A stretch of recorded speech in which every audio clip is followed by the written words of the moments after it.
What's going on, people? We are Tottenham TV, back here for a Tottenham update for you guys. Just got 5 headlines here, so it's going to be a fairly short one for you guys. But let's start off with a player from Eintracht Frankfurt in Daisha Kamada, who we saw at the World Cup at Japan. With Japan, obviously, Japan having a really good World Cup, losing on penalties against Croatia. But he was very central to everything that they were doing, Kamada. He's a attacking midfielder. He can play central midfield. He can also be deployed out on the wings as well if need be, and I for one think he's a really good player, and I'd love to see him through the doors at Tottenham Hotspur.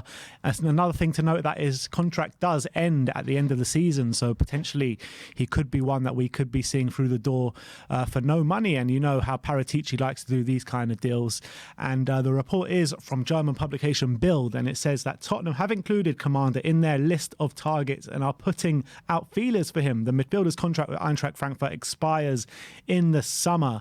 And when you're talking about Kamada, you're talking about a player right now in this season who is having his best goal scoring season of his career, really, especially at Frankfurt, where you're looking at his best goal scoring season before this season was 5 in 32 games, and he's already got 7 goals in 13 appearances for Frankfurt in the Bundesliga.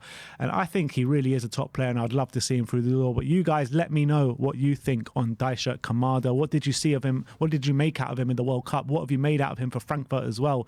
He obviously got a goal against us in the Champions League this year. So let me know in the comment section below. Would you like to see Kamada through the door potentially this January or even in the summer as a free transfer on the Bosman ruling? So that is Kamada.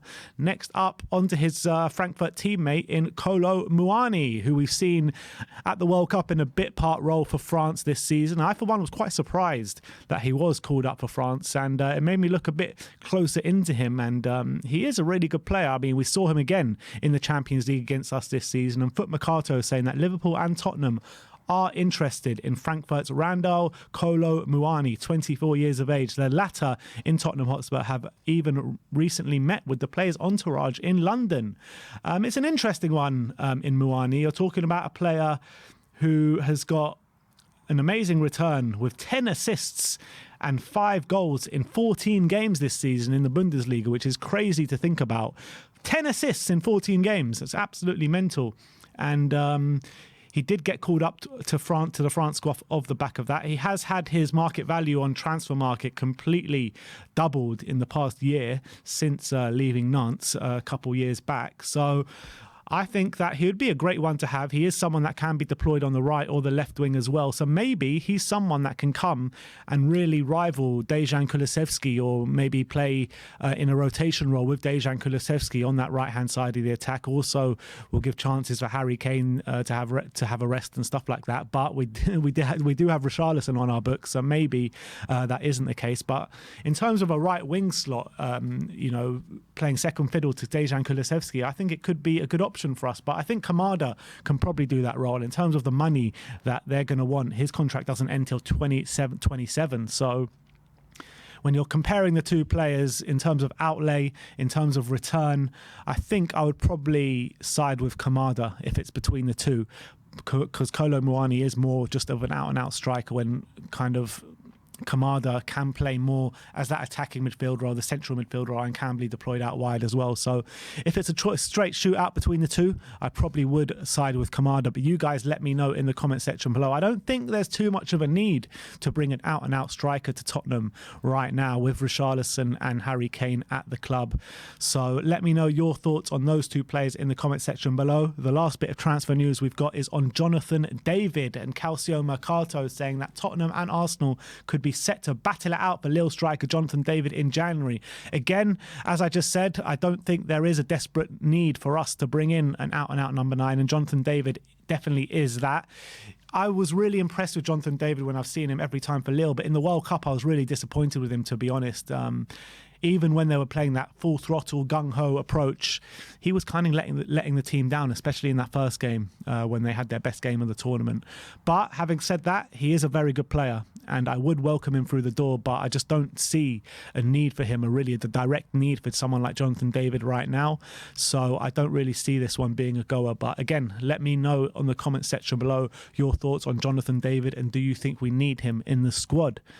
Last, a few more. I've got one injury update for you guys on Ben Davies. Obviously, we saw him go off injured against England in the World Cup, and Ali Gold has given us an update, and he says Ben Davies is an injury doubt for Tottenham's match at Brentford on Boxing Day after suffering an abdominal injury during the Wales defeat to England. So I'm happy it's not as serious as maybe some had thought beforehand, and he will be back sooner rather than later, albeit only a doubt for the Brentford game. So that is positive news, because we do need him moving on into the season, because we can't just go, if he has a long-term injury, then we're going to struggle at the back in terms of personnel. So good situation that he is only a doubt.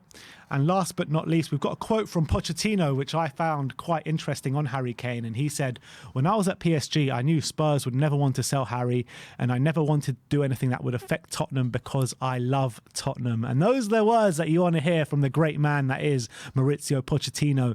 He also went on to say about Harry Kane that Harry is about scoring goals. He can't think that his priority is to be a playmaker. He's not Christian Eriksen, he's Harry Kane.